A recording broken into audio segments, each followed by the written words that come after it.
Здравейте хора, аз съм Gamer77 и днес ще правим едно ревю на... Не този контролер. И не е ревю, анбоксинг всъщност.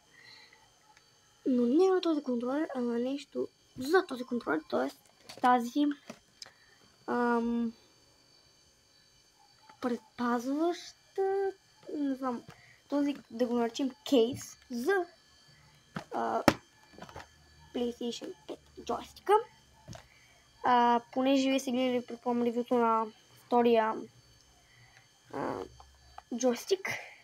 Ето така изглежда на втория джойстик, защото те дойдоха две всъщност. И аз съм тук сложих, за да знам все пак какво са правя, не? Хубаво е, само тук малко е странно да се свиква и грипа не е същия, но ще говорим това след.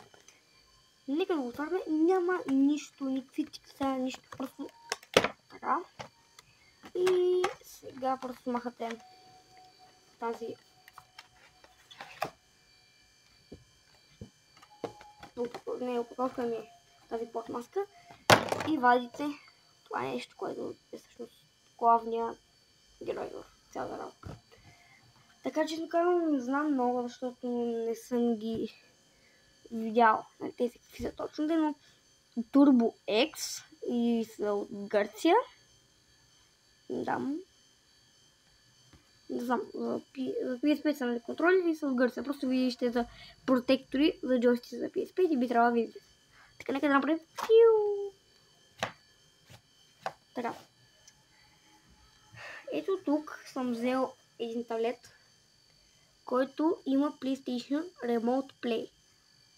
И както виждаш в момента има различни игри на него и има PlayStation Remote Play. Така. На този PlayStation Remote Play просто ще го използваме. Няма го използваме на това да видим как изглежда нещо. Просто гато слагате кълъфа на джойстика, когато вече сте го сложили. Когато слагате или го махате, може да цъкнете без да искате PlayStation бутона. И да ви се активира PlayStation. И аз просто в момента искам да изключим, заради това го взех. Да, това не променя нищо ден, но да. Така. Само това ни трябва.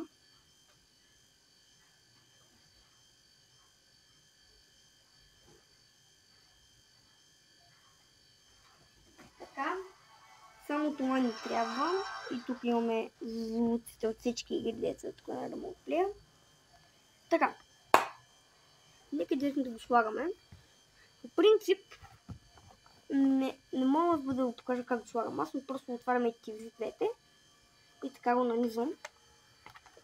Първо слагаме и това тук лекичко.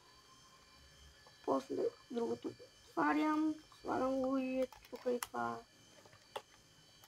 И това. Не се слага. За първи път, ако искате да го сложите, го слагате малко по-странно и малко по-трудно, поне за мен беше така. Защото не съм слагала нали такива неща до момента. Но като свикнете, ще може да го оставите. Така, тези, всъщност предпазните или, не мога да обясня, тези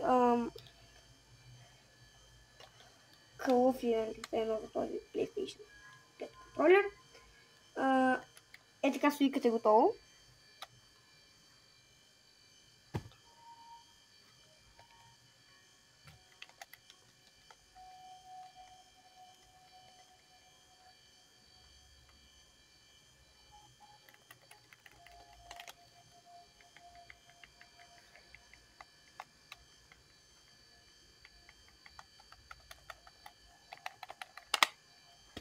Така, това е.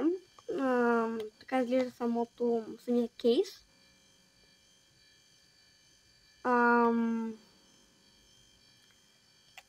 Не ви пречи тук, ако искате да сложите някакво USB или нещо, което е малко по-голямо, не само USB порта. Само ви пречи, ако на максимално насочите който и да е джойстик тези неща се наричат джойстици, които, ако искате да ги насочите така и после да го мърдате, и се мърдат 100 пъти по-бавно. Това е колкото бързо мога. Това иначе е така. Просто с това малко по-бавно става, защото се обират. Ето вижте как става. Тука, вижте как става с... Малко ще го махна. Вижте как работи. Просто малко... Не точно как е трябва да е конвертират.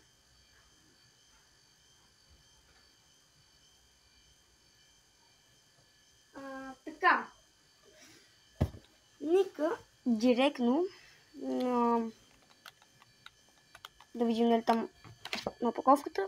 От какво може да предпази това? Така.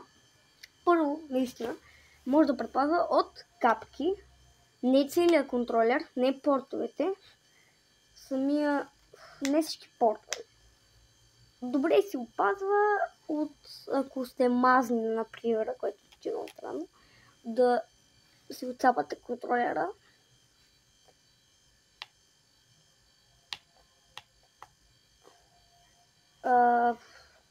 Грипът на самия контролер малко се маха, защото не същия е гума това. Иначе се направи нещо като грип тук, но не е толкова хубаво. Така, от капки, от падане, не чак до толкова, но все пак от падане, предполагам. Това не мога, не чета гръцки, това. По падане. Ако падате и аз съм от предпазва също от... Не знам какво е това. Но като цяло да предпазва от пръски. После много лесно се маха. Просто не ви показвам. Просто правите същите стъпки, които направихме. Просто ги правите на урок, нали, ако разбирате. Така. И като цяло много са хубави тези протектори. Просто са 10 лева. Общо 22-та.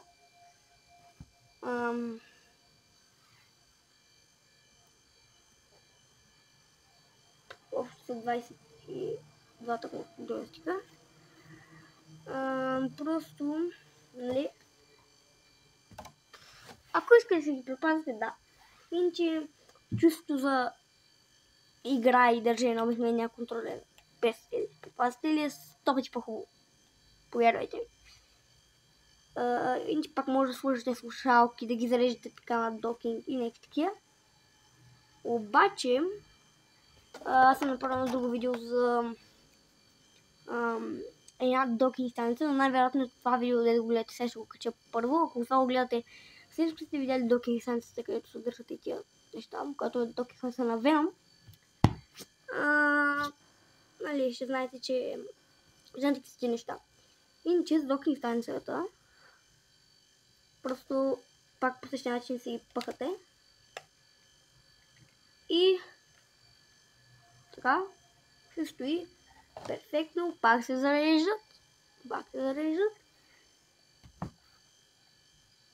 Просто при процеса, когато искате да сложите или да махнете даден протектор, по-хубаво това да го махнете, защото ще ви пречи. Ето вижте. Ще ви пречи да го махнете. Това беше от мен за това ревю, така да кажа. Unboxing, не ревю. Това беше от мен за тези протектори за джойстици, които се оказаха много хубави и читави. Могат да се вземат и от различни магазини всъщност. Така. Могат да вземат и от различни магазини. От Google, но не същите, нали? Могат да вземат от където искате. Просто колкото е повече цената, толкова по-читави те ще са. Тези са 10 лева един протектор, в смисъл 9,99 и са си доста хубави. Усеща се хубаво на самата гума и да, като цяло се усеща хубаво, само че има един проблем. И то е, че липсва... То не е, че липсва, но понеже имате, нали, такива протектори, искате да цъкнете бутона. Ако цъкнете така, влиза, нали, но няма да е както точно искате, смисъл. Няма да е най-додолу, което да кажем, си го цъкате обикновено. Трябва да го цъкате така.